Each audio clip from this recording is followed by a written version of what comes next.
大家有没有发现我这把东西有什么不同呢？有什么不同呢？就是我这个魔力方的 Gen 5多了什么呢？多了一个单小底盖。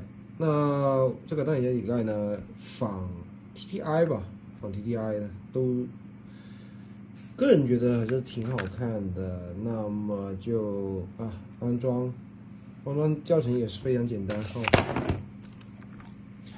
拆装也是很简单的。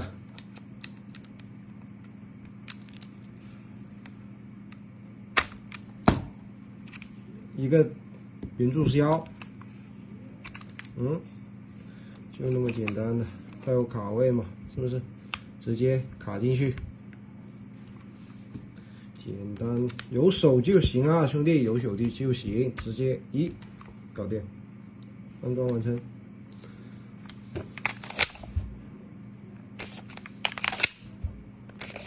没有这个加强加宽的单节底盖我们也有OK，就这样了。